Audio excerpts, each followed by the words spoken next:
something. With all the distractions that you have off the field, how are you able to keep focused on winning football games as you do and do throughout the years?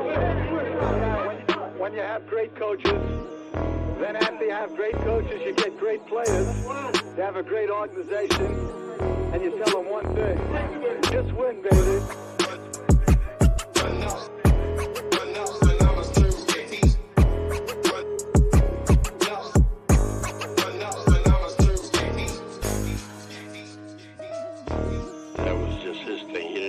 Marketing come up with that for him. Those were his phrases that he came up with, that he believed in. Just win. Play hard. Try not to make mistakes. But don't worry about mistakes, because there's only one thing that counts. Just win.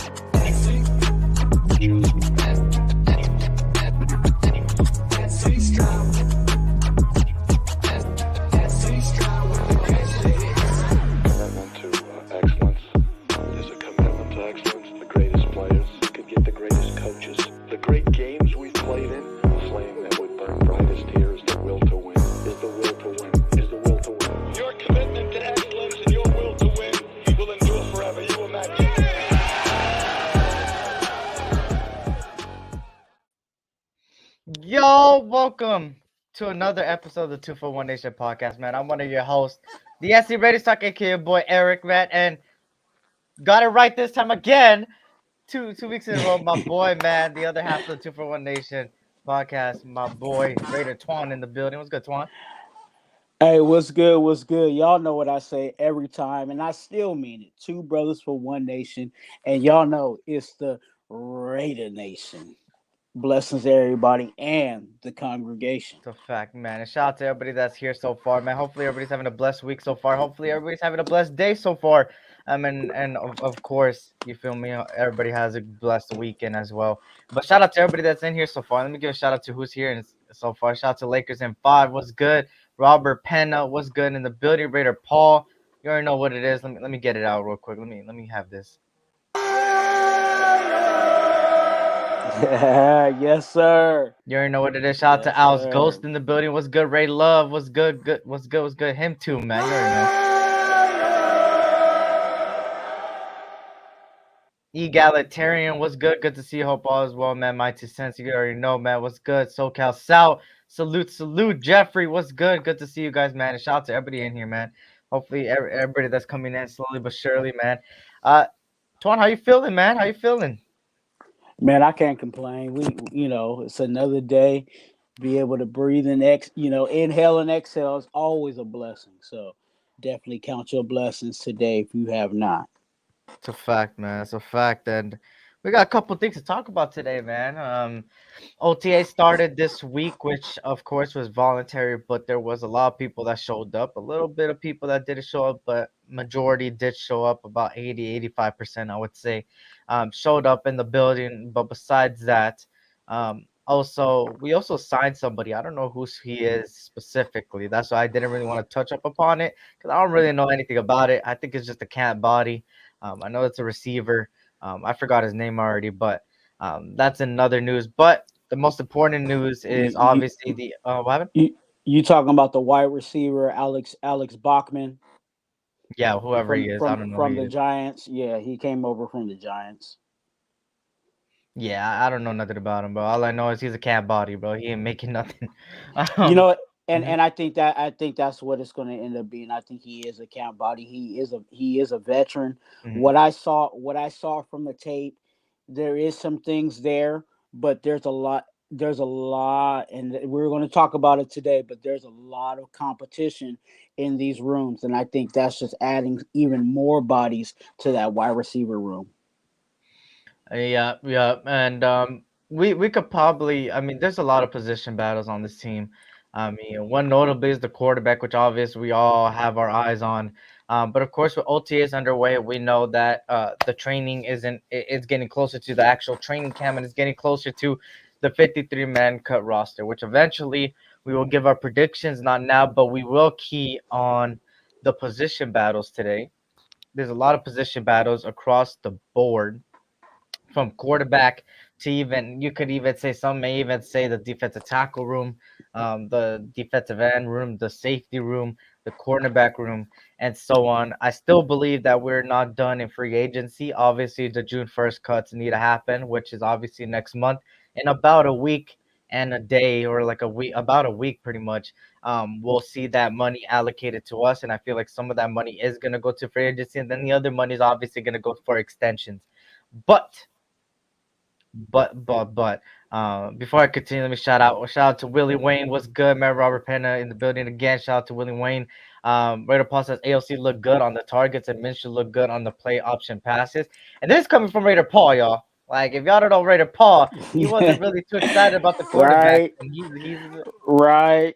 Go he's ahead. doing his thing, man. He's believing, man. And I've been seeing that too, Paul. Everything from the videos to the notes I took from reporters have been saying they're looking good, right? And it's one thing on the training camp grounds, and then it's another on the field when it comes to playing actual competition. But I do feel like these guys are going to take the next step forward, and they have everything around them to succeed at the end of the day.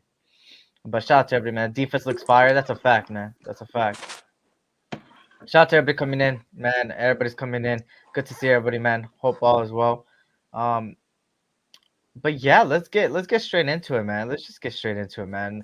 The position battles are one of the most important things that come during training camp. Training camp hasn't happened yet, but OTAs are underway, and obviously the rookie mini camp happened the other week. Of course, with this happening, it gives the coaching staff a clear idea of what their abilities are and stuff like that. Shout out to Eric Raiders, Haters Hunter, and Erica Channel. Good to see you. But obviously, the first notable one that I want to talk about, which I'm gonna give the question to you, man, is the quarterback room, man. I think we're gonna go one by one. Uh, what you feel? Shout out to Circus Raider, our fellow troll, man. What's good, Circus? Good to see you, man. Um, what do you feel about the quarterback room, man? How it's shaping up? I like it. I like it. And actually, I'll be. I had some things going on this week that I didn't put out anything on Tuesday, but um, had some doctor's appointments. But anyway, um, I'm excited about this room because this room actually has a lot of it has some flavor, if I could say it like that. It has some flavor. There's something with all these quarterbacks that are in that room, and I'm talking about when I talk about all quarterbacks, I'm talking about all four of the quarterbacks that are in that room. They all have a different kind of flavor, and it's going to be interesting to see, the competition amongst those. And I think Getsy kind of talked about it in the press conference too. Because I think some of the writers, the beat writers, or whoever the people were trying to get an idea of who he's liking prior to, what I'm saying, preseason and the real competition that goes on during the off season. And he definitely didn't show his hand in that. And I'm glad he didn't, because I think it really is going to be a competition, and he's going to have an array of flavors to pick from in regards to who he wants as starter. Yeah, we might be talking about ALC. Yeah, we may be talking about, Gardner Minshew as our potential starters, but there's also a dark horse in that room, and that's Anthony Brown. Anthony Brown brings something also to the table, and that's just something just to be excited about in the quarterback room. I think for me, when it comes to the quarterback room, it's all about me wanting the best person available at week one. When it comes down to it, there's multiple players, obviously, on this quarterback room that have a lot of different abilities. For instance, at Brown, for instance, coming out of the Ravens, I believe, is a guy that has the mobility, has the speed, is practically a guy that could get out of the pocket. But when it comes to passing the ball and accuracy, people like Gardner Minshew and AOC have that edge in there. And then when you talk about Minshew and Aiden O'Connell, which it looks like it's both of them really going at it the most. One, you have a veteran, right? Obviously, with Gardner Minshew. Gardner Minshew has a little bit more mobility than than obviously AOC. But then when you look at the other side, you have Aiden O'Connell, which he practically even admitted it in a podcast recently on Max Crosby's podcast, saying that he is a traditional pocket passer. And that's why, when people say like, "Oh, he has no mobility, no nothing." Well, of course, he's a traditional pocket passer. They don't tend to have mobility. Obviously, it's like the Aaron Rodgers of the world. It's the Tom Brady's that when they run 10, 15 yards, you're like, "What the fuck?" That you have the "what the heck" reaction. So obviously, when it comes to AOC, is a traditional pocket passer, and a traditional pocket passer pretty much needs an O line. I mean, to sum it up, they need an O line, and we didn't have an O line last year, and that's why he looked really shaky and really bad at times. Obviously, he has the accuracy, he has the deep, he's got the throw power. It's just the fact that getting out of the pocket in today's NFL, you need to be able to get out of the pocket, especially with all these great edge rushers in the league, great defensive tackles in the league, and constant pressure in your face. You got to be able to do that. So obviously, when it comes to AOC, that's something that he needs to really work on, and he said he's been working on it. So we got to see how it tends to be. And then Gardner Minshew, obviously a guy that it sucks that he's been passed around, you know, because he hasn't been a bad quarterback compared to a lot of these other starting quarterbacks at all. He's been winning games. He even last year made Michael Pittman break the record for most receptions in a single season. I mean, the guy had to play without Jonathan Taylor half the season, and he looked good. So for me, I have faith in the quarterback room. I think that the coaching staff, Antonio Pierce, and the general managers like Champ Kelly and Tom Telesco did a great job at building around these quarterbacks to give them an easier job. And I have to give kudos to those guys, man. Champ Kelly, Tom Telesco, they doing their thing, and Antonio Pierce, what they're building. We talked about it. What's I'll say it like this, Eric. What is the 2 for 1 Nation podcast uh biggest motto? No matter who's Who's under under center, center? Hmm. we gotta build. And I think that's exactly what we're doing. And that's why I'm okay with whoever is the best guy, the best guy shooting out of that quarterback room, is because they're solidifying that offensive line. I don't and some people are not going to like this because I'm not coming against you, but I'm coming against your guys' narrative of talking about how our offensive line was top 10. If you really looked at how our offensive line was playing, they were not playing they were not playing up top 10 quality. That's the whole reason why that's why we're addressing our O line. That's why we're it seems like they're bringing in O lineman after O Hmm. lineman after O lineman. It's Yeah. because they realize that this O line is not where it needs to be. So with all that being said, with them building this offensive line and even creating the competition in our O line, that's what's going to make it good for whoever is under center, whether that quarterback is mobile or that quarterback is a statue. Is it should be able to, hopefully it should be able to work with all these guys that they're bringing Yep. into those rooms. That's a fat man. Shout out to Capitan Rafucho Thor in the building as well. Raider Nation Drinking Club. What's good, man? Good to see you. Hope all is well. Shout out to everybody coming in, man. Shit, Gardner is a better game manager in the league. I was excited we signed him. And he is better than a lot of backup quarterbacks in the league. I would say he's arguably top three. I mean, name me another one. What you would say? What now? Justin Fields because he's a backup.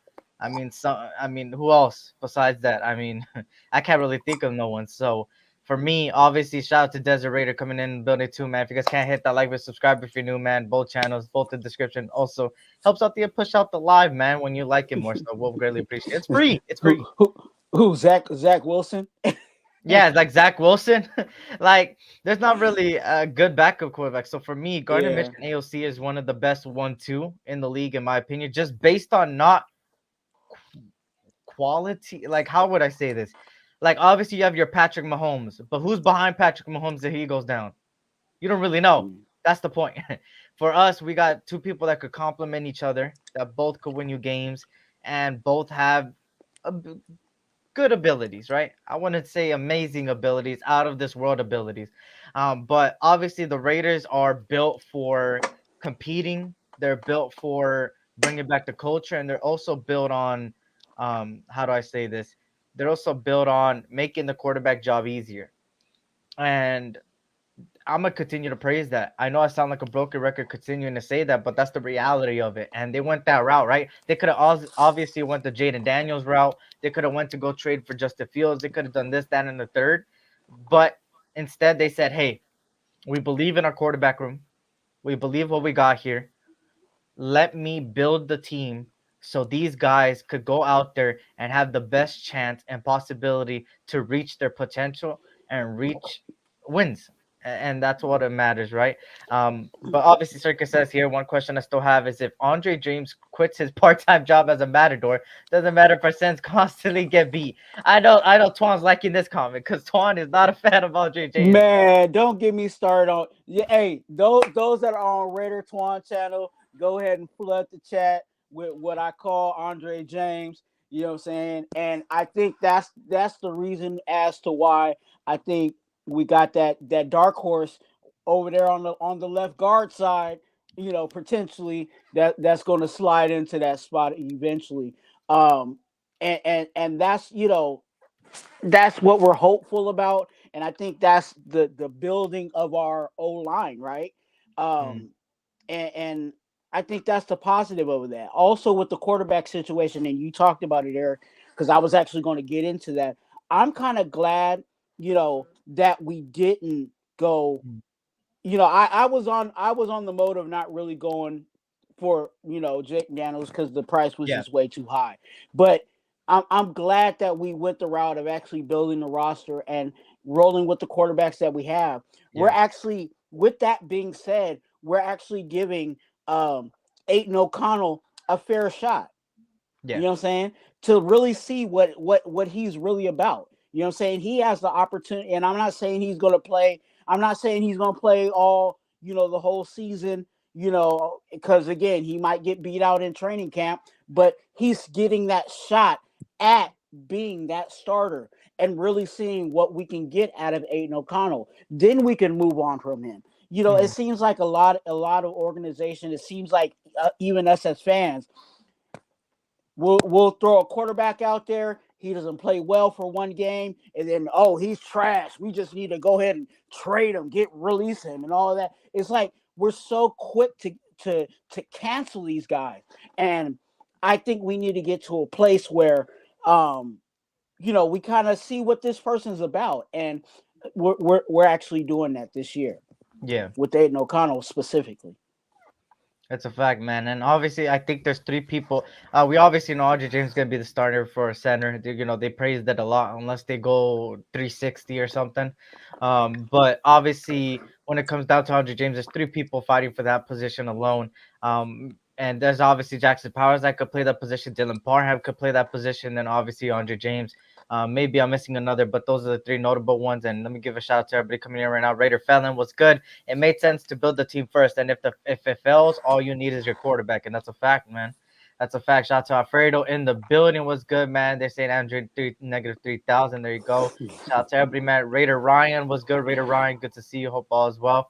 Shout out to everybody coming in, man. If you guys can't hit the like button, man, push out the live more, man. I would greatly appreciate it. But obviously, when it comes to the quarterback room, like I said, I'm glad the way it is, and now with the offensive line, like you mentioned, they're finally addressing it. It's always been something that's been pushed to the side, and everybody, Josh McDaniels was like, whatever is, we gotta go on the line, da da da da da. But the problem with Josh McDaniels' thinking and the way they built the team and Dave Ziegler built the team is that their philosophy, and just based on what we have in front of us, right? I can only use that to my knowledge in order to make this assessment. Is that when it comes down to it, they've effed up on one thing, and that's building the O line because the people they brought in needed an O line. Jimmy Garoppolo is a guy that needed everything around him to be great. I mean, at the end of the day, Jimmy Garoppolo made it to the Super Bowl. Yes, has a winning record. Yes, but why is that? There's more to it than just his quarterback play. It's also, and that's why it didn't make sense for everybody to come out and tell me that Jimmy Garoppolo was better than Derek Carr. No offense, I know that whole Carr thing is very delicate and it lights up a flame. But let's be honest, talent wise, there's no way that Jimmy Garoppolo is better than him. Just for the Facts. sake of Jimmy Garoppolo, needed everything around him to be perfect. He had a top 5 O-line. He had a top 10 defense. He had receivers that did the unthinkable. Debo Samuel was a running back, wide receiver, and sometimes the guy was doing it all. Was tired at the third quarter already, huffing and puffing, almost passing out on the sideline on how much work he needed to do. I mean, like it was in front of us that he needed everything around him. Was our team built last year to help him? No, hell no. Our O-line was not top 10, like people said. Our wide receiver group didn't know what to do with the playbook. They even said that they didn't have a grasp of it. I mean, you feel me? Like, see what I'm coming from? So when it came down to it, the team was not built to make the quarterback's job easier last year. And that's just the reality of it. And yes, that's not all Jimmy Garoppolo's fault, which obviously when Jimmy Garoppolo was out there, he was horrendous. I mean, he looked out of sync too. So I'm not giving an excuse to Jimmy Garoppolo at all. I was never a fan of him, but obviously he needed things around to be better. Now they took that and they're like, hey, Antonio Pierce was there in the locker room last year. Remember that, linebacker coach, obviously, and he was looking at these things like, what the hell are we doing here? According to a lot of players and a lot of even him himself, he was very vocal at that player meeting when it came down to letting everything out and being free. And you guys remember that meeting that took place towards like the beginning of the season, but right before Josh McDaniels got fired, letting everything out. And obviously, you look at what's it called, Antonio Pierce, and he was very vocal. So he was very passionate on what was happening last year. And then he's taking that and coming into this year, building a team and doing exactly the opposite of what he's doing, right? Shout out to everybody, man. Raider Pete, what's good? He said, I say, depending on the respective defense, we start the best quarterback for the matchup. That's a fact, man. We need the best quarterback available at the time, right? Shout out to Egalitarian, man. Shout out to everybody coming in. Shout out to Thrash. What's good? What's good? Good to see you, Thrash, man. Good to see you. He said, Derek Wack, I see, I opened a can of worms. I knew with Thor being here, he was going to open up a can of worms. Derek Wack has cried all the field care, needed everything perfect, but he wanted all the money in the world to be crap. And that's how it be, man. That's how it be with a lot of players, man. But at the end of the day, there's one thing for sure, that Jimmy Garoppolo is not better. And we could all agree on that. And I will debate that till the end of time because Jimmy Garoppolo is not that quarterback at all. But moving on, obviously, we go on to the running back room here. And the running back room is an interesting room. I don't know about you, Twuan, but I think with Dylan Lobby kind of performing, it might be a competition at that third or even second running back spot. What you thinking about the running back room, man? I don't foresee it being a competition. I think pretty much whether you the way I look at this running back room 1 through 4 is pretty much they can be interchangeable. And my 4 is Zeus, Madison, Amir Abdullah, and Dylan Lobby. It could be one of those 4 for me. And some people may want to rank it. Oh, Amir Abdullah is about to get cut, or he's the last one out. I don't see that. Maybe because I'm biased. I'll put it on record again. I'm on the Amir Abdullah bus in regards to his fanship, but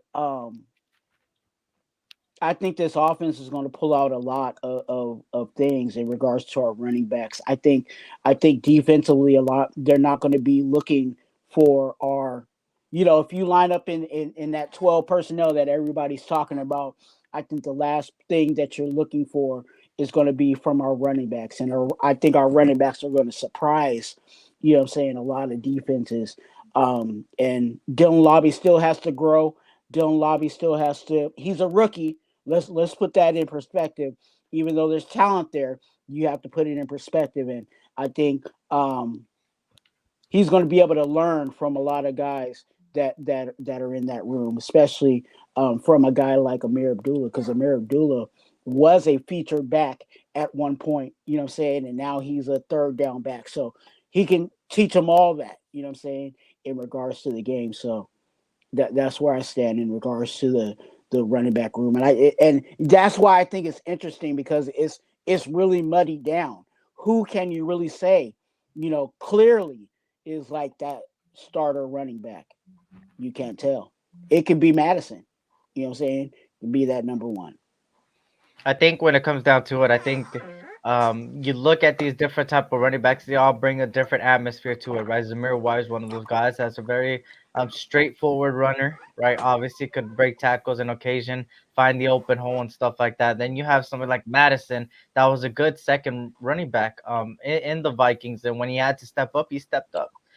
He played really good against us, and we had a really good defense at the time against the Vikings, and he had a decent game against us. So the guy has potential there as well. And then you go on to Amir Abdullah and Dylan Lobby, which they're both similar players when you really look at it.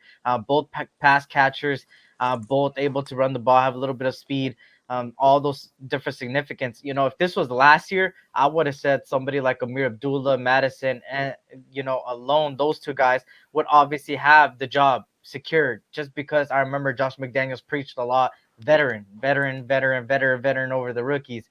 Now, I feel like, just in my opinion, it's very different. And shout out to OJ Raider. What up, Omar? Good to see you. Hope all is well, man. Shout out to everybody coming in, man. Hit that like button, subscribe if you're new, man. Push out the algorithm. But when it comes down to the running back room, I'm kind of making a bold prediction right now, and I think I'm gonna keep this prediction moving forward.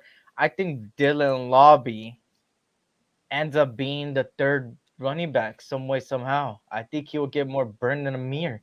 Just because it's maybe a little biased because this guy, just watching this film, is just somebody that, when you watch film on college guys, you're kind of like, oh, that's my guy right there, man. Hell yeah. That's the boy. He's one of those guys. And obviously, he's got all the abilities in the world to be a great you could say new era running back, where he could pass catch, he could route run, he could run the ball. But at the same time, I think Zamir White obviously is locked at number one. I think Madison obviously locked at two, and Amir Abdullah and Dylan Lobby, I think they're gonna share some burn, both of them. And I think you might see both of them out there at once. When you really look at it, these two guys are better pass catchers than Zamir White and Madison.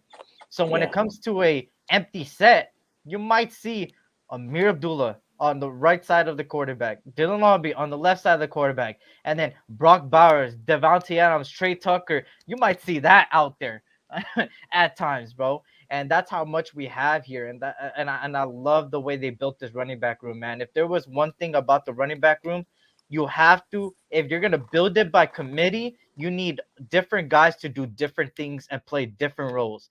And that's the whole point of the running back by committee. With Josh Jacobs, obviously we knew he was the number one back. We knew what he was capable of, and we knew what he was working on his game, and his game was the passing game, and he was getting better at that. So he was a pretty much all do it all running back towards the end of his career here in the Raiders. Now you come on to the running back by committee, you have all these guys that have different things, right? You have, and obviously, with Dylan Lobby, man, the only reason why I say the things I say about this guy, man, I don't know, Twuan, if you've been looking at his podcast, the way he talks and the way he goes about it, bro. This guy's a Raider, bro. The way he be talking, bro, the way he be saying that he wants to go out there and really make his, at the end of the day, it's one thing to go out there and be like, hey, I want to make my mark. Obviously, that's all rookies. But he's like, hey, I want to go out there, prove everybody right that believes in me, prove everybody wrong that doesn't. I'm going to go out there and really fight for my spot. And that's the type of mentality I need and we need in the Raiders, man. And shout out to Gunsmoke Games GG, All Eyes on G coming in. Good to see everybody, man. But that's my take, obviously. But I love this running back room, in my opinion. I think with Dylan Lobby, I think in regards to what you were talking about, because I did see those podcasts and definitely were excited about it. I talked about it in multiple times, but these guys, let's be honest, these guys weren't born, you know what I'm saying, rocking the shield, you know what I'm saying, like us. We were all somewhat born rocking the shield, right? So, these guys weren't rocking the shield, you know what I'm saying, when they were young. They might have been a Lions fan. They might have been a Niner fan. They might have, whatever. But, when they come over here and take on that shield, are they adopting the shield? And definitely Dylan Lobby, everywhere he's gone. I've seen him on Raiders podcasts. I've seen him on non-Raiders podcasts. And he is definitely, adopting the shield with his actions, but Yeah, also that's he's right. talking that Raider stuff too. So Mhm. he does, and he also has a chip on his shoulder too. I think his internet went out or something. I think Todd's internet kind of went out. He will be back. He will be back. But let me get to some of these comments while we while we wait for him to come back. Lobby is a passing threat and passing blocking. He's making the roster on that alone. That's a fact, man. He has great abilities, man, and that's some of his abilities, like you named there. Omar says Madison got the reins when Cooks left. That's the reason he's an above average situational running back. Mix that in with his catching ability. Lobby White should benefit from both, and that's a fact. Omar, speak them facts, brother. Speak them facts.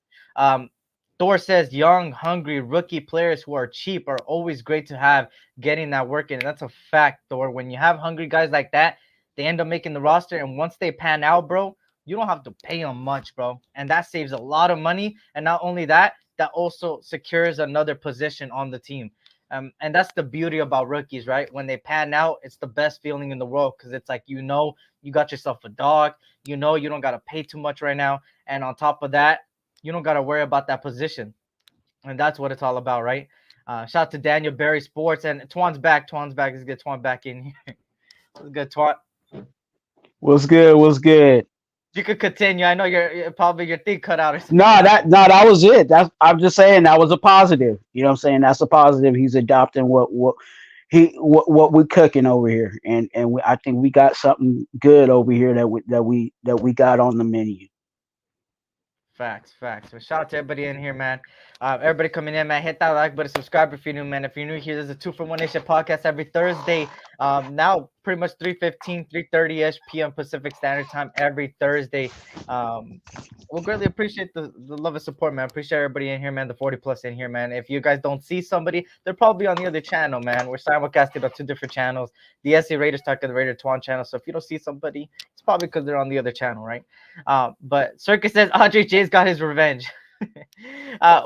But yeah, when it comes back to the running back room, I like this room a lot. I think it's one of my favorite rooms in the whole team, especially on the offense side of the ball. But now we go into another one that's very, you could say competitive, but you could also say very, very talented.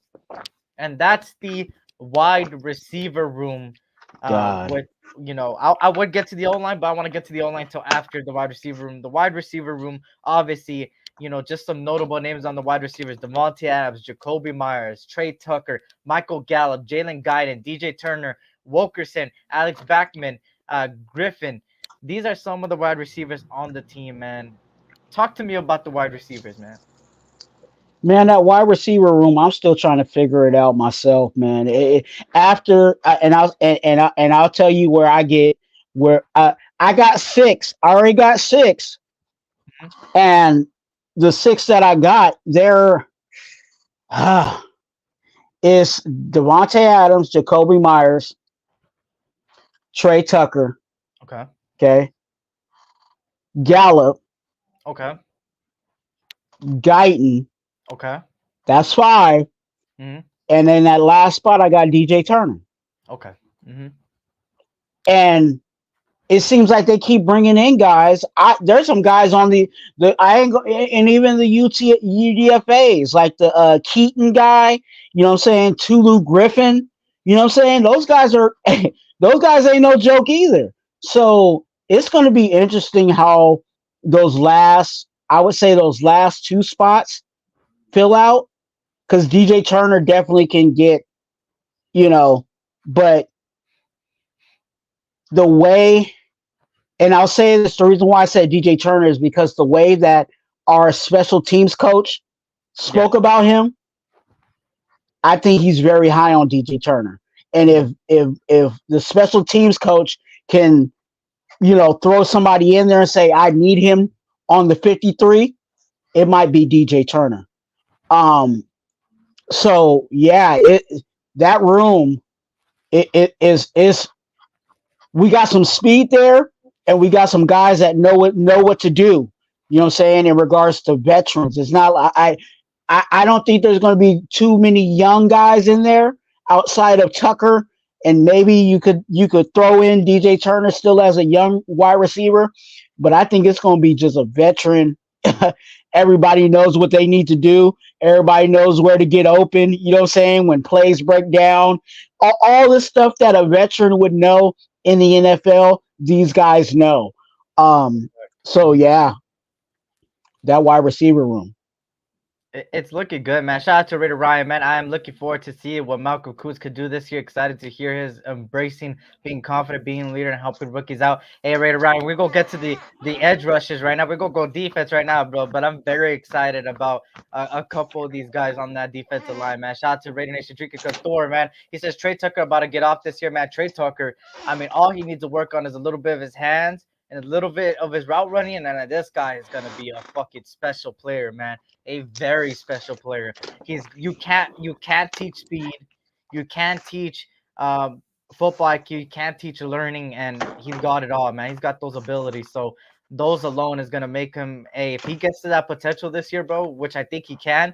Hey, all he needs is somebody to give him the rock, man, which I believe they can. And hopefully some plays are designed for this guy because he's got so much potential. But speaking of the wide receivers, obviously, you look at I think those are my six too, man. I think I have to. Those are my six. I think, I see a little bit of a trend. I don't know if you guys see this trend across the board, right? You look at people like Pete on the offensive line, right? White hair. These guys were ex Pro Bowlers. Now you bring in somebody like Michael Gallup that was an ex 1,000-yard receiver in a single season guy. He's got the Mhm. ability to have 1,000 yards on a team that there was multiple receivers on the team. So for him to have that alone, that shows you how much of abilities he's got, the abilities he's got, and the talent he got. Now, the problem with him is the injuries, obviously, but we're not expecting him to be a 1-2-3 guy. I think 1-2-3 is practically secured, in my opinion, with Devontae as Jacoby Myers, Trey Tucker, which that trio, if Trey Tucker could work on those things that I said and really embrace that, sky's the limit for these guys three, man. You got Jacoby I Myers, very underrated receiver, a number one, and then Devontae Adams, obviously a number one as well. Oh, yeah. go ahead. What you say? I no, I just think with Gallup, I think what they're doing with Gallup is going to be that next guy on the outside. So if Jacoby Myers, you know what I'm saying, if Jacoby Myers goes down or something like that, or if DA goes down, you put Gallup out there, you know what I'm saying, because he can actually, handle the outside as a kind of like a backup to those guys, you know what I'm saying? And even if they decided, because we know with the Getsy offense, that was also the offense that had Devontae playing in the slot. If Devontae plays a slot, then you know what I'm saying. Then you can put Gallup on the outside. You know what I'm saying. So there's a lot of versatility with that, and you need a veteran that knows what he's doing wherever he's placed. And he's not going to get a lot of action because again, the guys that are ahead of him, they need to be out there. You know what I'm saying? I'm putting Devontae over him. I'm putting Jacoby Myers clearly over him. But, just having a reliable guy on that outside coming in is definitely where I see that Gallup is going to play that role for us.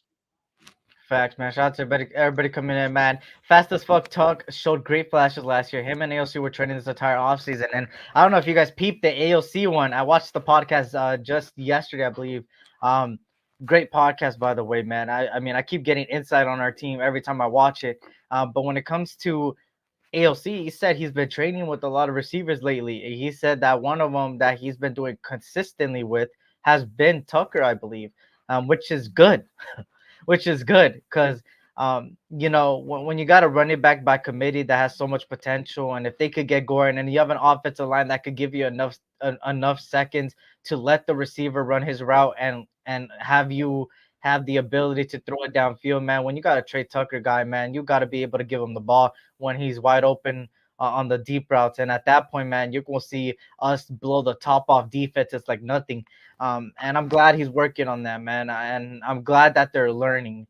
I mean, there's something about all these positions. No matter who wins at the certain positions, we know it's going to be the best at that position that the Antonio Pierce believes in. And I believe in Antonio Pierce. But also, not only that, you see, kind of like Raider Ryan says, you see the building of chemistry, and you see how much these guys are actually close. And I feel like this team has been closer than ever recently. And it's good to see that. And then on top of all of that, just to combine everything together, is just the fact that these guys want to go out there and fight for the shield, man. And that's all I could.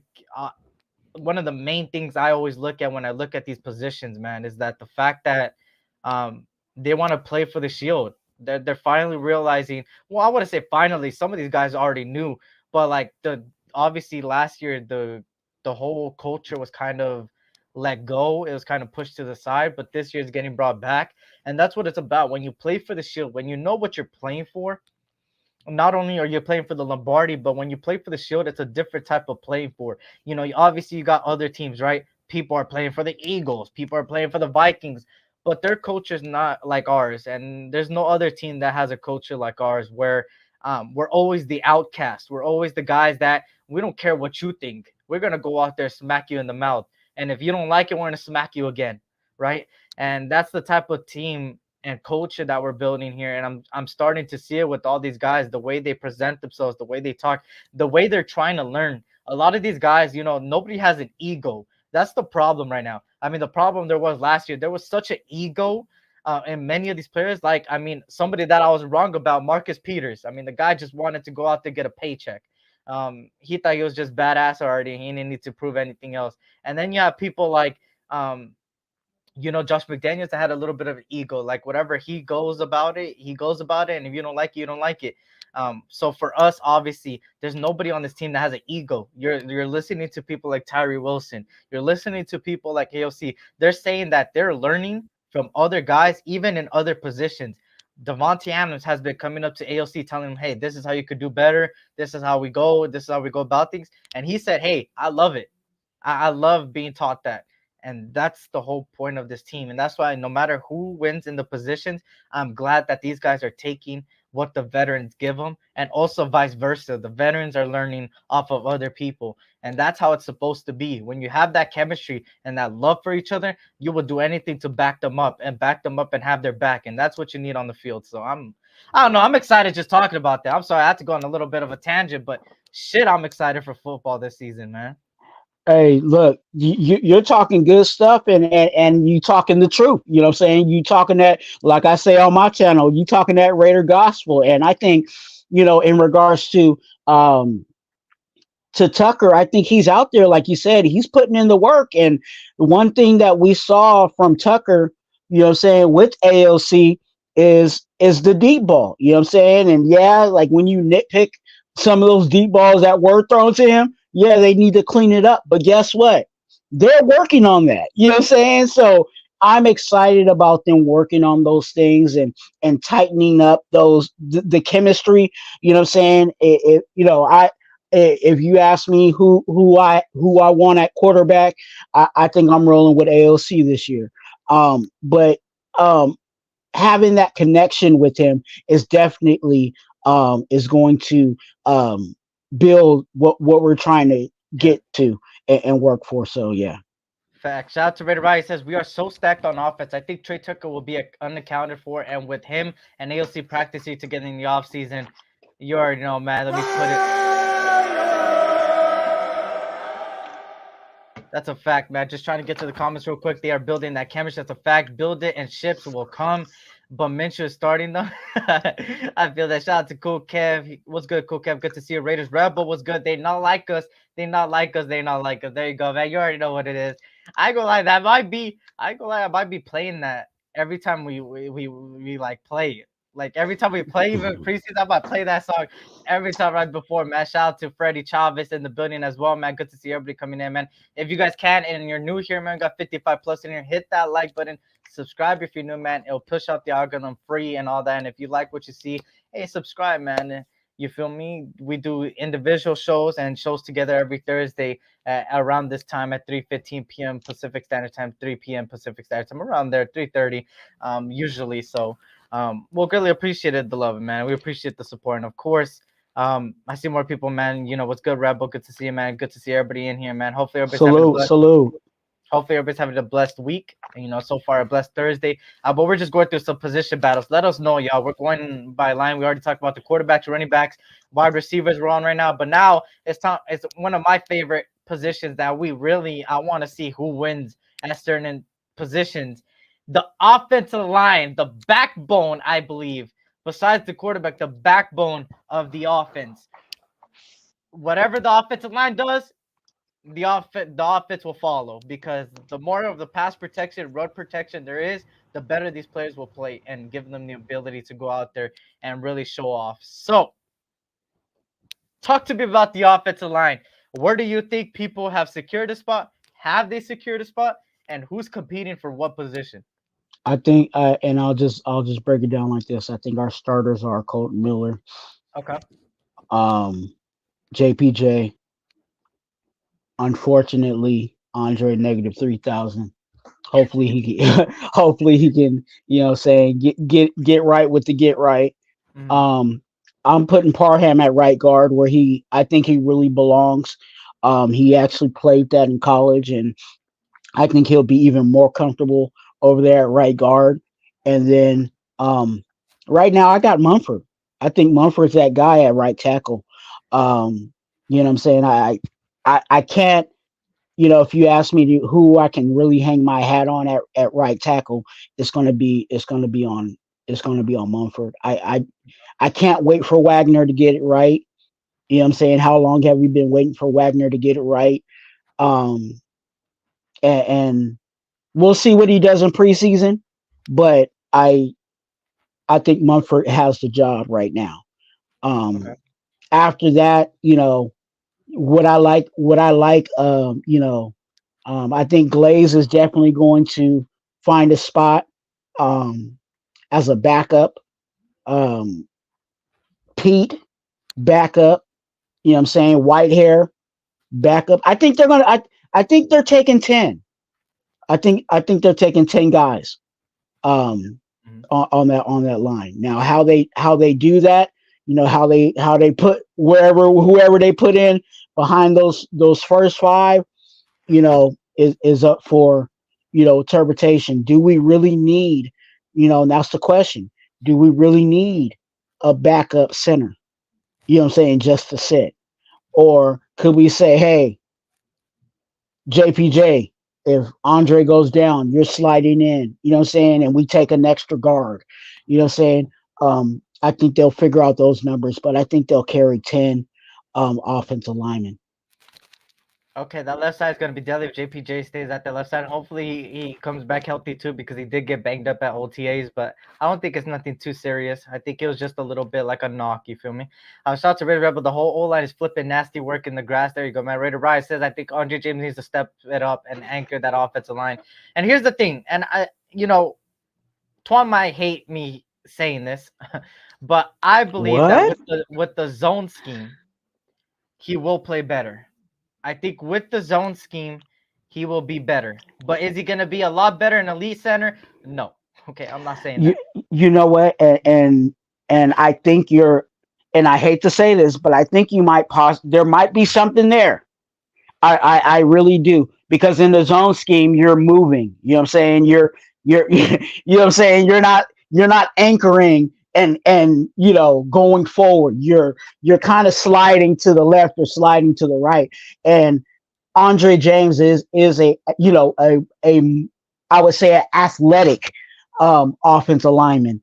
But if he has to do a power situation where there's a nose guard right in front of him, he's getting he's getting Yeah. blown up, because we saw that so many times. So hopefully, because we're going, hopefully because we're running a zone scheme, we can kind of mask that deficiency in regards um to Andre. So that might be a possibility.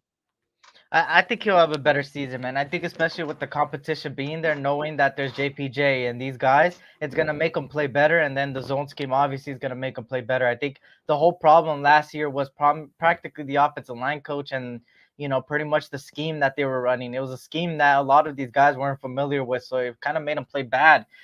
So I think it's gonna be better this season for a lot of these guys. And then Omar says, I agree with Tom, but I feel like they will balance out this front line by putting JPJ on Mumford's side and part of next to Miller. See, I was gonna go with that, Omar, right there, putting JPJ on Mumford's side, but then I thought to myself, will they put a rookie next to a guy like Munford that he's technically would be pretty much kind of like a rookie because he hasn't had too much burn on that right tackle. That's the only reason why I'm a little backed up about putting JPJ on the right side. But would I be mad at it? Hell no. I mean, I mean, at the end of the day, I think the offensive line is going to be better, and I think with the zone scheme, they're going to help each other out more. Um, with me, I'm a fan of the people we brought in, like Pete and like Whitehair, because they're two guys that have had more than 100 snaps. I mean, more than 100 starts. On top of that, many Pro Bowl appearances. One of them had 3 Pro Bowl appearances. The other one had 1. But at the end of the day, they were there. They made it. That means they were good in their significant positions. So for me, when it came down to it, I like these two guys, man. And if they get the starting spot, I wouldn't be mad at that either. But I think they're gonna learn a lot from people like Pete and White here, these younger guys. So for me, I think Colton Miller will obviously be the starter on the left, and then you obviously have Andre James in the middle, obviously starter. And then I think Dylan Parham is gonna compete for a spot. I think he's kind of like the odd man out of where he's gonna compete the most for the spot that he wants with people like White here, with Pete. But I think he might win it because I like what Parham brings to the table. He's also young, man, and he's been developing good. And then on top of that, on the other side, JPJ and Munford, man. I like Munford, and I always liked him since he came out of college. People kind of forget that Munford was kind of protecting CJ Stroud. People forget that Munford was the guy that was protecting CJ Stroud when CJ Stroud was having a pretty good damn season. And that Ohio State offensive line was pretty decent. So he's got that. You could say pretty much background where he has been competing at a high level and against great teams and a great edge rushers that are now in the NFL. So having a guy like that, I've been liking his improvement. I've been liking what he's been developing, and obviously he's my right tackle. So that would be my O line pretty much. But I wouldn't be mad at Pete or Whitehair gets the job, or even somebody like Wagner comes out of left field or something and comes in and plays that right tackle spot. But I think the O-line's going to be better no matter who plays there. And shout out to everybody coming in, man. So many people don't know about James Craig. This man has a brilliant football mind and is great offensive line coach. And we'll definitely have the most nasty guy starting, man. I got to look up more about Craig, man. I can't give you a big insight on him, but I'm going to go learn more about him probably after this live and go see how he is. Just to get a more familiarity with the offensive line. But I do feel like the offensive line will be better. Ray Rice says JPJ would prefer that center position anyways and would probably thrive in his natural position. He probably will, man. But I think as of right now, they believe in Andre James, and I think JPJ is going to learn under Andre James. So then the future, JPJ might be the one to take that spot. Shout out to Jack Kenna in the building. I think they were in a situation where, and just trying to paint the narrative of what I think would happen was when they obviously free agency goes before the draft. And I don't think they were foreseeing that JPJ was going to be an option for them. You know what I'm saying? I think a lot of the guys that we drafted were surprises to them that they fell to where we were at. So they were looking at this center, market and was like, who's out there to really get? You know what I'm saying? The best option for them was, unfortunately, Andre James. So what are you going to do now since you have a guy that can play guard and a guy, you know what I'm saying? And now that we drafted JPJ, it's not like you can get rid of, you know what I'm saying? Just have Andre. You just paid for Andre James. You know what I'm saying? Are you going to just have him sitting there? Like, nah, you got to play him. So I think it's going to be a transitional thing. I think eventually Andre James is going to move on. JPJ is going to be our center. But until then, JPJ, you're going to have to play guard until Andre James, has his last ride out, Yep. And shout out to Dirty Eric. He says, see what up, Twuan Raiders. Boston wins tonight. Up, go 2-0. Oh, hell no, bro. Not Boston Celtics, bro. Hey, we don't need no Boston Celtics praise out here, man. And Twuan lost signal again. But shout out to Dirty Eric in the building, man. If you guys can, hit that like button, man. Hit that like button. Let's get, we got more than 40 plus in here. Hey, if you guys can, man. Hit that like button. Twuan's back. But now we move on to the defensive side, and pretty much, I think it's easier on the defensive side to pretty much just go about it. I think the edge rushers, man. I mean, do you have anything to say about the edge rushers? I think obviously you have Malcolm Kuntz, Max Crosby, and I think right behind would be Tyree Wilson. I actually, I mean, I don't know about you guys, but I actually, what's his name? What's his name? David Agoha has been one of my like sleepers in the camp. And if you guys don't know who David Agoha, he came from, I forgot what the program is, where it pretty much it's a program in, I believe, Africa, where they take some of these players to come out. And I believe he's Nigerian, if I'm not mistaken. And of course, he's a guy that I've liked watching him play, man. I remember when he got his first sack last season. His abilities, man. He's a guy that has some strong suits. So he's a guy like I feel like is a sleeper in this camp. I'm not gonna say starting or even backup or maybe the third string for sure, but he's a guy that, I mean, hey man, when you watch him play, he's got raw talent. He's got raw talent, and that's a how do I say this, a underdog story, you could say, right? Yeah. So. Mhm. David Agoha came from the NFL, overseas, implementations. The NFL has adopted a system where players from all over the nation, the country can be a part of the NFL. So and it doesn't hurt our numbers in regards to the roster. So definitely he's a guy to look at. And that's why we have him. He can be on the roster, be on the team, and all of that, and it doesn't hurt our overall Our overall, 53 number. So and that's he's a the guy that positive has to him. talent, and I like him, man. He's not a bad player. He's a decent player, man. Has a pretty good ability. So I mean, I would like him to get rotation in the preseason, man. And like Circus said here, he looked good last preseason. He got his first sack on his first snap. Even though it's preseason, it's good to see these guys out here that necessarily didn't have the same facilities as the other guys and just play really good the way he did. So for me, he's been a guy that I've always had. A little bit of praise for an underdog for sure, man. So when let me just get to some of these chats real quick. I feel like we are underestimating what true competition does. A player's true ability. A fire has been lit under Andre James with drafted JPG, and that's a fact, man. I mean, competition makes players play better, and we've seen it year in and year out, and we've gotten competition across the board, and that's good, man. Raiders need to retire Jim Otto, man. It's fact, man. Rest in peace to Jim Otto, man. Rest in peace to Jim Otto. To Antonio Pierce, I believe it doesn't matter how much they paid him. He said before, it doesn't matter how much you make. It's the people that earn that spot, and that's a fact. Shout out to Ken Kress, take the top off the defense. That's a fact.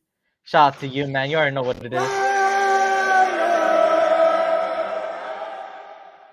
But yeah, I mean, moving on here. I mean, what you think about the edge rushers? Anything different than what I said? I mean, do you think it's locked at the 1-2? Yeah, I think it is locked at the 1-2. I think it's going to be Max Crosby and Kuntz. Tyree is definitely that guy to be a really good lookout for. I think there's a lot of positives in regards to Tyree. I'm rooting for Tyree. You know what I'm saying? I know a lot of people have already canceled him and called him a bust. I'm far from that. And I think we'll be, for those people, they're gonna have to eat their words this year in regards to Tyree, because I think Tyree is, if you ask me any guy that's on a mission, I think Tyree is really on a mission this year. I think that 7th pick is very high. And shout out to Raider Ben. What's good, Raider Ben? Good to see you. Hope all is well. Shout out to Ben in the building.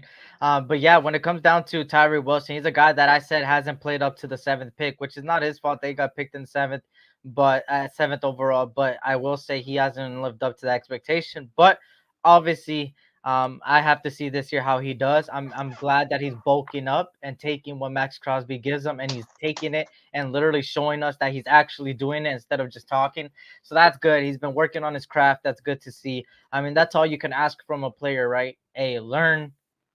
You feel me? Get better. And that's pretty much it, right? That's all you can ask for, man. Just do everything you can to get there. So for me, Tyree Wilson is one of those guys that I've been talking about even when he got drafted. He needs to play in the inside, man. I think he's better in the inside. He just has a very limited pass rushing moves that he just wouldn't work in the edge rusher. But will he get a couple snaps at edge rush? Yeah. but I think more on the inside. I mean, a lot of stunts will help him a lot, especially with him bulking up. Like I said, will do him good. Shout out to Milka Beasley. What's good, Milka Beasley? But for me, I got to see how the second year is. But I will say that Tyree Wilson hasn't lived up to the expectations that some of us have had. But for me, I'm more of a guy that, hey, let me see what you got this second year, man. I see you're doing everything right to get better. Let me see if you get better. So we got to see what happens, obviously.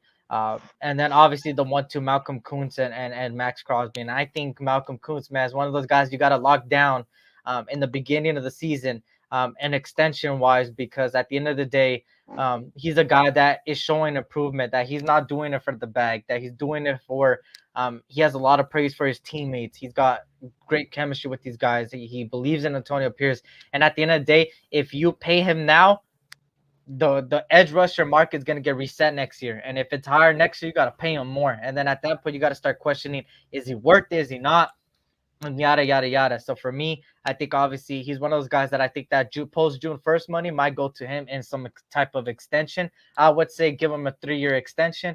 Nothing more than that, in my opinion. But he's one of the guys that I want to lock down. He's been improving, and he's finally getting that goal. Then when you go on to the defensive line, now we talk about the defensive line, right? And obviously, Wilkins, hands down, number 1 defensive tackle. Then after that, you have people like Adam Butler, John Jenkins. I mean, obviously, Tyree Wilson, Byron Young, Matthew Butler, Nesta J. Severa, Marcon McCall. I mean, we got some depth on this team, and that's something that we needed, especially on the rotational piece. I think Christian Wilkins will play majority of the snaps, obviously, but then the other ones are kind of like rotational. I think John Jenkins and Adam Butler might rotate, maybe even a little bit of burn with Tyree Wilson as well. I mean, and they'll even rotate with Wilkins, right? But for me, I think the 1-2 punch is Wilkins and John Jenkins. What you thinking? Because I like Butler, but you feel me? That's just my opinion. I think those two would be. Yeah, it depends, and I think those are going to be rotational guys. I think what's going to really happen with those guys is um, because you have your like run stuffing DT Yeah. and you have your pass rushing DTs. I think what's really going to boil down to it. Um, I think in pass rush situations you're going to get your Wilkins and you're going to get your Butler, but in the run stuffing situations you're going to get your Marquand McCall and Jenkins. Okay. Um, for me, I just like that, the Miami Dolphin duo, man, in 2019, and Jenkins and Wilkins. Wilkins was a rookie at the time, and Jenkins, I think, was in his third, fourth year. So to see those guys pair up, man, I think it's going to be a great thing on that defensive tackle. I think that's my 1-2. I mean, I wouldn't be mad at Butler and Wilkins, right? Or even Tyree Wilson at times and Wilkins. So obviously for me, I do think I do think that Wilkins and Jenkins are the 1-2 for the defensive tackle room. What you guys think, man, as far as the defensive tackle room? Who do you guys think is the 1-2? I think we could all agree on Wilkins being number 1. And then obviously the other number 2 is between Butler, Wilkins, Wilson. I mean, for me, obviously, uh, John Jenkins, Wilkins for me. I said once the season is going to be a redemption. Defense looks solid. The tight end and linebacker room is going to be loaded. There's nothing who can stop us. I forgot to talk about the tight end room, but obviously the tight end room 1-2, Mayer, Brock Bowers. I think we got no doubt in that. Didn't Patrick Graham say in his presser Tyree was going to get the majority of the snaps back at defensive end? He was just there last year to get stronger and faster with his hands, slow this game. I actually did not see that. I have to go watch it. I have not seen what Patrick Graham said. So if he did say that, that's interesting. And there's probably a reason why he's been bulking up, and also on top of that, he's been learning under Max Crosby. I mean, that's probably why, right? And I wouldn't doubt it if he said that. So if that's the case, then obviously Tyree Wilson behind Malcolm Kuntz. I mean, and also, I mean, he would even play the defensive tackle room. I think he'll be inside outside a guy. So that's going to be interesting. But I do think John Jenkins, Butler will be the rotational guys at that second defensive tackle, man. He says, Jenkins, what about Nesta J. Savell? See, I'm glad you brought up Nesta J. Savell. Nesta J is a guy with very raw talent. And what I mean by that is he's an aggressive-ass defensive tackle. Some may say a dog. For me, I think he's the 4th defensive tackle on this depth chart, in my opinion. I mean, just based on if Patrick Graham truly said what Rebel said, which I wouldn't doubt it, right? Obviously, then that means that somebody got to slide into that fourth solidified defensive tackle spot.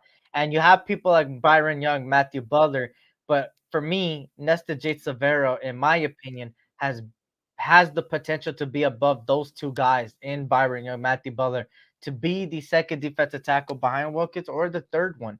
Um, so Nesta J. Severo, I think he makes the team, man. I think a guy like that, he screams Raider, man. The guy carries himself the way he goes out there and just be's aggressive and plays with intent to pretty much take the other person out on the other side. That's a guy that you want on the team. So I think he does make the roster egalitarian. And I think on top of that, fourth defensive tackle, maybe fifth. I think for sure. Shout out to Snoops Hernandez in the building. What's good, Snoops? Good to see you, man. If you guys can hit that like button, man. We got 23 on my channel, man. Hey, get up them likes, man. We got more than 40 plus in here. Hit them likes, hit the likes, man. And then also for my boy Twuan, man. If you're on Twan's channel, hit the likes for him too. AB couldn't play his arena football team. That's a fact, man. So then, obviously, moving here while we wait for Twan, obviously, we have the cornerback room. I mean, the linebacker room, actually. And I think the linebacker room is pretty much simple, in my opinion. I think it's Devon Diablo, Spillane, Luke Masterson, and then Tommy Eichenberg, Darian Butler, then Amari Burney, then Kanai Muaga. I mean, that's the order I would go in. So just in that order, Spillane number 1, Diablo number 2, Masterson number 3, Eichenberg number 4, Butler number 5. But I think Eichenberg, if he could reach his potential, which Eichenberg is one of my favorite picks, he's a dog, man. He's a dog. Eichenberg might beat out Masterson. But so far, just based on what we have been hearing on OTA so far, the trio between Masterson, Diablo, and Spillane have been working pretty damn good. So for me, those are my 1, 2, 3. But Eichenberg is right behind those, man. And I think Eichenberg obviously brings that green dot mentality. Practically, some may say a Spillane 2.0. Like Twan said, don't sleep on McCall. And we gonna see, man. We gonna see. I'm one of those guys that's sleeping.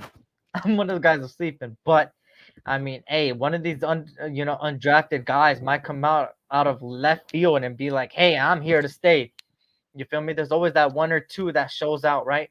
Before it was like Wagner and stuff. Now you got, some pretty much dogs on that UDFAs, and maybe one or two might emerge, maybe 3, 4 if we're lucky, right? But obviously, when it comes down to the linebackers, I think obviously Diablo, Spillane, Masterson, then Eichenberg, Butler. I mean, it's pretty simple. I think straightforward for me. Then you go on to the cornerback room, which the cornerback room I think is not done yet. The cornerback room is not done yet. I think we're gonna bring in a veteran corner. I'm hoping Xavier Howard. What about Amari Burney and Amari Gainer? I'm not really high on them egalitarian as far as Amari Burney and Amari Gainer. I'm not really high on Burney at all. I think Eichenberg is a better prospect and better talented guy, raw prospect than Amari Burney. I was never high on Amari Burney like others. I think that Amari Burney might be the odd man out, but he might be the fifth linebacker, I believe. The fifth linebacker, sixth linebacker. And then Amari Gainer, I don't know, 6, 7, right? But in my opinion, I'm just not high on Amari Burney like others. Maybe others have him high. But for me, I think Eichenberg is over Burney. Just, you feel me? Just by looking at film and stuff like that. But at the end of the day, hey, competition makes everything better. Who knows? Maybe Amari Burney might come out of left field and perform, right? But the cornerback room, obviously, Jack Jones, Nate Hobbs. And then you kind of get interested in the next ones, right? You have obviously Brandon Faison, DeCamerion Richardson, MJ Devonshire, Devonshire, my bad. I said Devonshire, MJ Devonshire, and then Falon Sanford and Rashad Williams. So for me, I think we bring in a veteran corner, which would mean that it would be Jack Jones, the veteran corner, and then Nate Hobbs, and then right behind him would be DeCamerion Richardson. Right behind him would be Brandon Faison and MJ Devonshire, obviously. So yeah, we'll see. Hi, I'm new here to the channel. Raider Nation for Life. You already know Raider Nation for Life, man. Shout out to Anonymous Raider Rec. Good to see you. Hope all is well, and hopefully you like the content. Hopefully you like the kind. Devonshire is wild. I know I said Devonshire. I've always pronounced it Devonshire for some reason, but it's Devonshire. I've learned it. Devonshire. Uh, but yeah, of course, when you look at Devonshire, he's a guy that I had in the 5th round, and he got picked at 7th. And then when you have stuff like Cameron Richardson, that I think he got picked where he needs to be picked, that's a guy that you need right there, right? So obviously, when it came down to it, I think those are guys that, well, that's how the cornerback room would look, in my opinion. But that's the order I would go. I mean, we're still gonna go for a veteran corner, and Jacorian Bennett, I think would be in front of Brandon Faison, egalitarian. I think Jacorian Bennett would be in front of. I completely forgot about Jacorian Bennett. What is wrong with me? He's above the rookies, and he's above Faison. So I believe he will be the backup behind our 1-2-3 punch. I think he'll be the 4th cornerback on the roster. Jacorian Bennett he's a guy that has a lot of talent, and he needs to take the next step. We knew he wasn't ready last year. Now with these corners around him, he will get better. With Antonio Pierce, he will get better. With Patrick Graham, he will get better. With Rob Ryan and all these guys, he will get better. So for me, I have Jacorian Bennett at number 4. So it would be Jack Jones, whatever veteran corner we bring in, then Nate Hobbs, and then obviously you're gonna have Jacorian Bennett, Cameron Richardson, all these different things, right? And then so on, MJ, Devonshire, and stuff like that. But obviously, you're also welcome, and I appreciate it. I'm still learning about the Raiders. I just started watching a few years ago, so I'm just trying to learn about the best team out there. That's what it's all about, man. Learning. That's what it's all about. So I'm glad. Hey, I'm glad you picked the right team, right? I'm glad you picked. You feel me? But yeah, that's how we do it in this channel. You feel me? We be welcoming and stuff like that. So hopefully you like the content, stuff like that. And I hope to see you more here, and hope everything is well with you. Bennett over Faison. I have Bennett over Faison. I mean, nothing against Faison. I just haven't seen him play recently. I don't know how he's gonna come out. I don't know how he's gonna do. But we're gonna see, right? What vet cornerback do you want to say assign SC? Xavier Howard. I think Xavier Howard.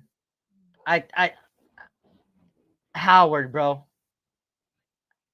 I think Xavier Howard, bro. I think you have to. I mean, just for the fact that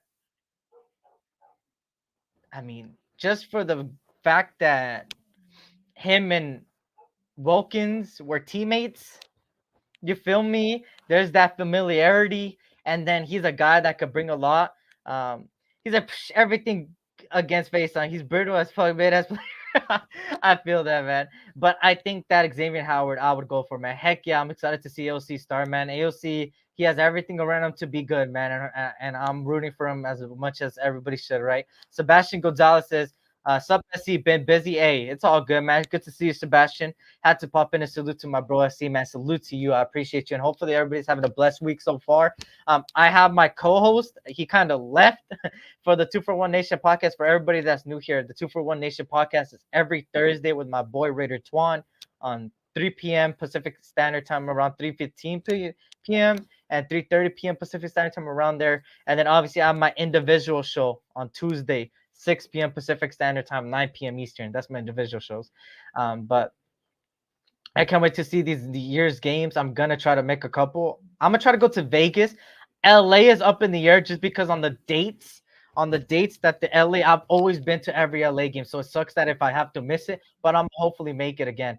Bennett, number 2 corner. I don't see us getting a veteran corner. Ooh, that's interesting, Felon. I mean, hey, if Jacorian Bennett could take that next step, I'll be glad, right?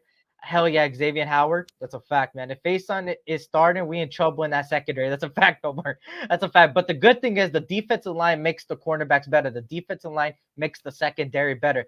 The way the defensive line gets pressure, the secondary doesn't have to do a big job. And that's the benefit of having somebody like Wilkins there. We're going to develop our own guys. I feel that, man. I think Twuan's back. Twuan, you back? Twuan, you back? Yeah. You back? Hopefully. But this is my co-host for everybody that's new here, man. You feel me? Simulcasting on 2 different channels. Shout out to Raider Romeo. Oh my God, I cannot speak right now. Holy shit. Damn. Shout out to Raider. What's good, man? Good to see you, man. Shout out to Raider Kev. He says, is Jackson still out there? Who do you mean by Jackson? Are you talking about? Oh, JC Jackson. I know we had links to him. Now, JC Jackson's interesting.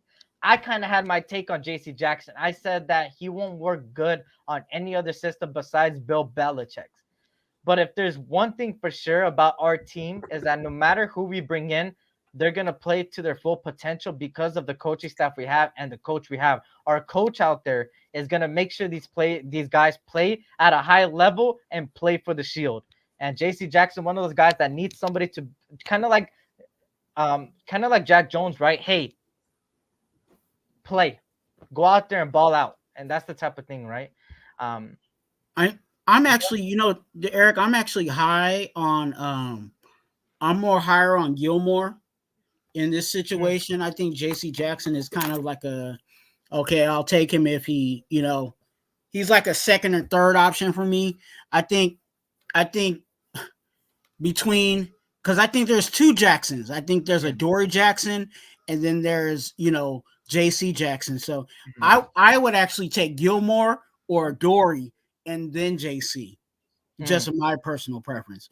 I'm off of Xavier Howard though. Okay, I feel that. Why are you out of Xavier Howard? I just feel like if they really were interested in him in Miami, they would have had him. They would have kept him there. You know what I'm saying? So there must be something that they're not seeing out of Howard that I don't really need that over here. I need some guys that I know that can actually get it done. We don't need question marks. And I think Gilmore still can get it done because I think he did well with the Cowboys. And Adore Jackson too. I think he did okay where he was at. And he's also younger too.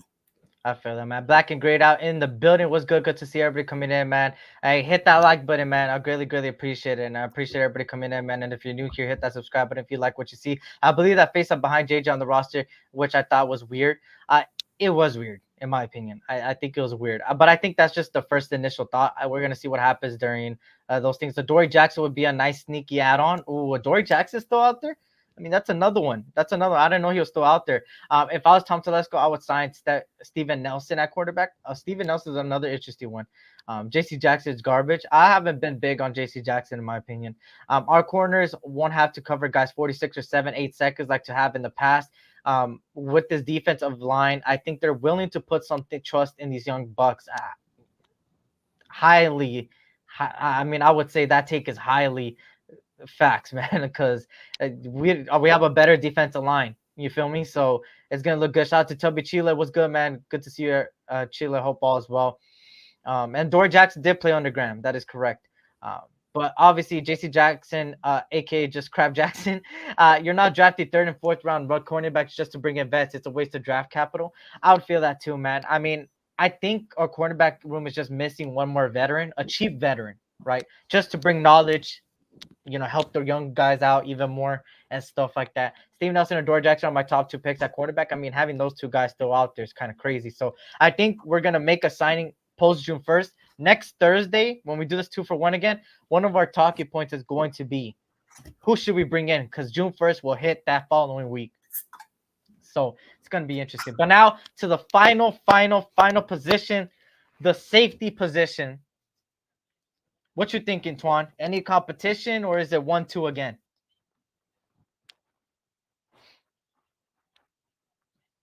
What you thinking? I don't know if he's there. Are you there, Twuan?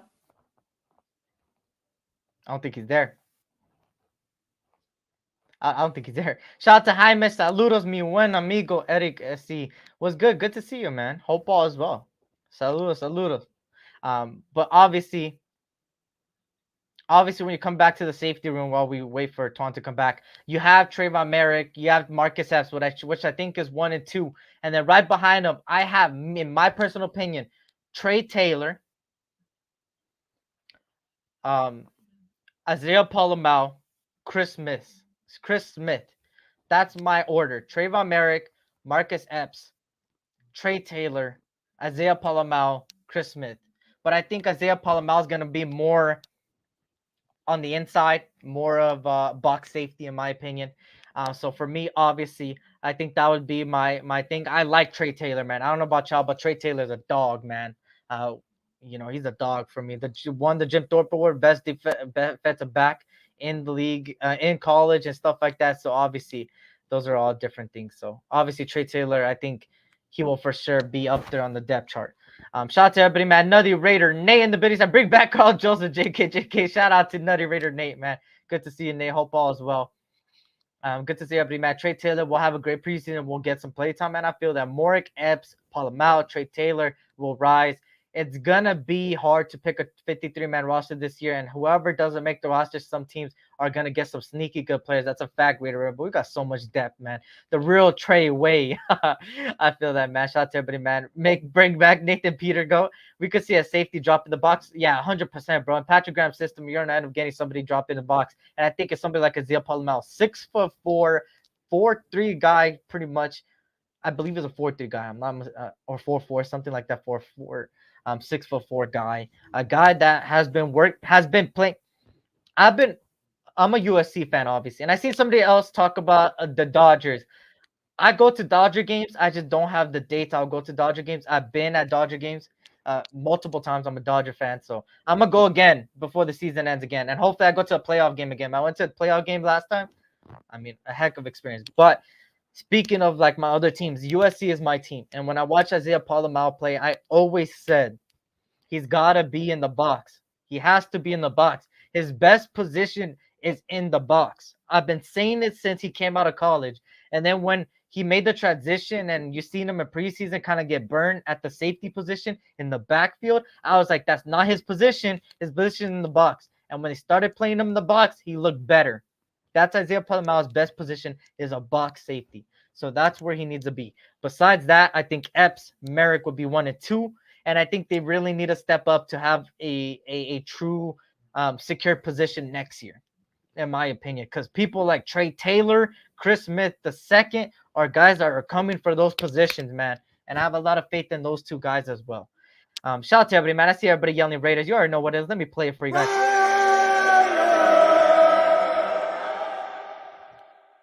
I mean, one more time for you. You already know what it is.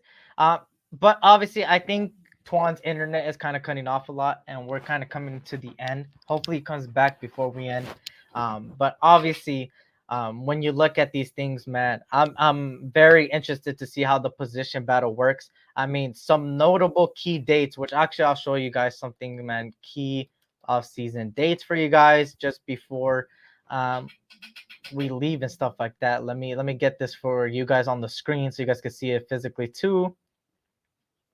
Let me zoom into this. Next, I mean, in the next 2 weeks, we're gonna have a lot of things, man. And let me share this for you guys, man, while I wait for Twuan to come back. As you can see here, these are some of the notable things. Oh wait, hold on. These are some of the notable things here. The first day is April 15, obviously. Then you have the OTA off seasons, which is right now, the 20th, 21st, and then the 23rd, which is today, y'all. Third OTA is today. Then May 28th and 29th, which is next week. And then June 3rd, June 6th, which is in 2 weeks, is the next OTAs. Then the rookie mini camp obviously passed already. It happened right after the draft, stuff like that. Mandatory mini camp is in 3 weeks' time. And let me get Twuan back here. 3 weeks' time. This is another offseason day. And I think the mandatory mini camp, what's going on, man? They keep knocking you off or what? Hey, a whole bunch of stuff. You know what I'm saying? I think the Feds is watching. But yeah, excellent choice of teams, bro. Yeah, I'm a Lakers fan. I mean, I was born in LA, raised in LA, but now, I'm around LA now. But obviously, Lakers fan, Dodgers fan, USC, Raiders, and then, am I missing another sport? Kings. I don't really watch hockey like that, but it would be the Kings, and I'm a big soccer fan too. So if anybody likes soccer, I know a lot of people are gonna hate on me saying I like soccer because people hate soccer, but I also like soccer. I'm a Chelsea fan. If anybody You feel me? Anybody out there that knows anything about soccer? You feel me? Chelsea fan, also LAFC. That is obviously in LA and stuff like that. But yeah, Andre James out here hacking Twan's Wi-Fi. Andre James Hey, got you. hey, I'm just saying, if he blocking like this, we'll have a good season. He said South Bay Lakers too while we're at it. That's what it's about, man. But obviously, I was just saying the dates, man, and I was talking about the safeties, man. You think anybody out there is gonna be putting pressure on Trayvon Merrick, Marcus Epps? I think it's a lock at the top. I think our four are also set. I think they're going to make room. I think we'll have a fifth safety, and I think Mhm. that's going to be Trey Taylor. I think Trey Taylor is Yeah. definitely a steal in the draft, and I think he's really going to make some noise in this preseason and make a case for him making the roster. So they usually take four safeties, and those four safeties are Trayvon Merrick, Epps, Powell Mal, Mm. and Chris Smith, but I think they're going to make room for Trey Taylor. I Okay. think Yeah. he's really Facts. that guy, and to be honest with you, the way I'm very high on Trey Taylor, and I think it Mm. might be a situation that maybe next year he might actually be a starter for us, or Mm. actually be in that second bracket of safeties for He's a us. dog. He's a dog. Shout Yeah. out to Anthony Provincial in the building. But obviously we're coming to an end. That's all the position battle so far. I mean, one more thing I know me and Tuan haven't talked about it together. I've talked about it individually. I'm not sure if he did. But obviously we had a tragic loss in the Raiders world. Raider legend, Jamato, man, the original Raider, all those things, man, what it means to be a Raider, man. One of the last ones from that era. I mean, I think the only one left from the AFL is, I mean, the AFC, I mean, is who? Tom Flores? Flores might be the only one left. Besides that, I mean, I don't remember exactly. Like Man, I'm not sure, but that's a tough loss, man. Feel me? I think it just speaks volumes of who he is as a player Yeah, and yeah, as a person. Um, you know, I'm glad that Mark Davis took the time to, you know, on a time that mm, we don't normally do that, go into Allegiant Stadium and light the torch. You know what I'm saying, for him. If you guys yeah, have not seen that, um, just thinking about that, like, the Raiders were, conceived in 1960, hmm, and to have someone be a player and still be alive, and you know what I'm saying? Well, I mean, he's passed away, but just to have someone from that long ago still be active with the Raiders, not, and Antonio Pierce talked about it. He was just in our locker room, you know what yeah. I'm saying, last year, you know what I'm saying, when everybody was in there smoking cigars, and the Lester. alumni Mhm. with Charles Woodson and everybody that was in that That's room. fact. Even Jaden Daniels was in there, but that's another story. But still, you know, that's how much he meant to the Raiders and Yeah, Mr. Raider himself. I know a lot of people talk about Tim Brown being Mr. Raider, but that's where it came from, right there with Jim Otto, 00, right in the middle of our offensive line.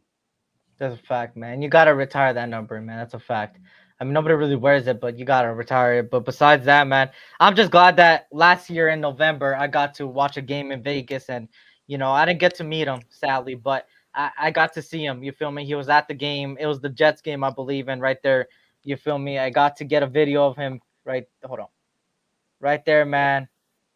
It's tough seeing him go a couple months later. You feel me? But that shows you life is too short, man. And of course, a legend, man. And there's no doubt in my mind, legend.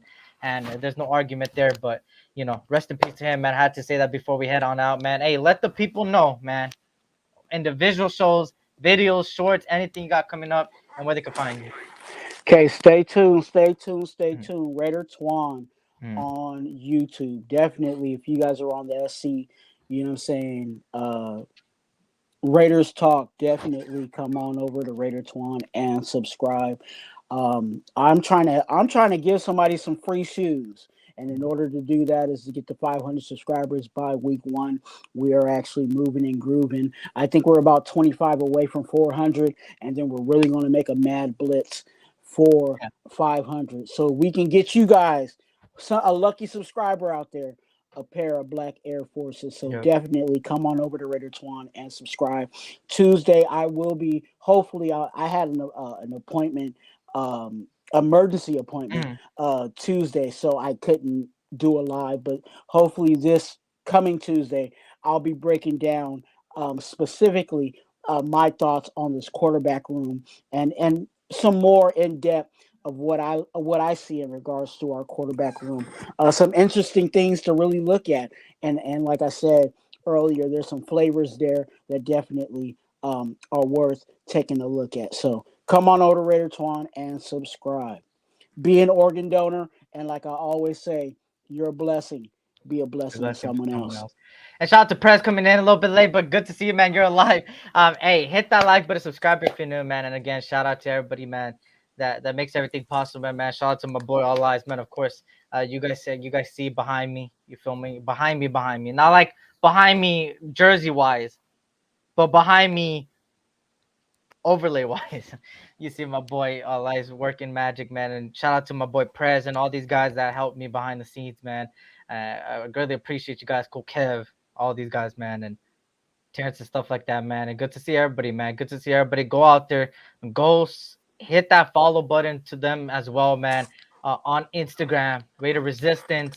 Oh my God, let me get the exact name because I don't know the goddamn letters, bro. I'm slow as hell. Give me a second. Here, let me see. Give me a second. I know. All I is gonna clown me, being like, "Damn, must have such an ego." MVRK_collective, man. Go give him a follow on Instagram. Great content over there on Instagram, and then me, SC Raiders Talk on Instagram, and then obviously on YouTube here, SC Raiders Talk right here. If you guys don't know who I am, I'm SC. What's up? One of the youngest in the game. You feel me? If not the youngest in YouTube. I'm not sure if anybody else is younger than me on YouTube, but of course, man, hopefully you guys like the content, man. I'm glad to see a lot of people that are new here. If you guys like the content, hey, subscribe if you're new. 2for1 Nation podcast every Thursday, 3 p.m. or 3:15 or 3:30 p.m. Pacific Standard Time, around that area. And also, I'm not underage, all right? I'm 22, all right, Prez? I'm 22. All right, but besides that, of course, I have my individual shows on Tuesdays, 6 p.m. Pacific Standard Time, 9 p.m. Eastern. And that's how it is, man. So more Raider content to come through next week. A lot of predictions with the post-June 1st money, what we're going to do with it, any free agents coming in, all those things and more talks about OTAs and all these different things, and a preview into training camp. But besides that, y'all, you guys know how I ended if you've been here. Tough times never last, but tough people do, and you guys are some tough people, man. Life is too short, so always tell your loved ones you love them, man. And again, hit that like button on the way on. Subscribe if you're new. Check out the description for the rest of the Instagram and Twan's Instagram, YouTube if you're on my channel, stuff like that. And again, follow the Instagram, please. But yeah, that's a fact, man. MVRK Collective on IG as well, man. So on that note, y'all, you feel me? I'm going to catch on next week for both of us together next week on Thursday. Same time, same place, man. And like I had his autograph, meet him at a autograph session, and that's sick, man. I'm glad I got these two right here, man. These are one of my favorite players before my time right here, and I got to get both of them. Make this guy go to the Hall of Fame. I'm tired of this shit, bro. I'm tired of it. For real. I'm tired of it, bro. I'm tired of it. But they playing with us, man. They playing with us. That's a fact, man. And you guys know. You guys are already yelling, and you know how we end up the show, every show pretty much in this channel, man. It's like this. SC Raiders talking, your boy RaiderTwuan, man, and we are out. See you next Thursday. Peace. Is the will to win. Is the will to win. Your commitment to excellence and your will to win will endure forever. You imagine.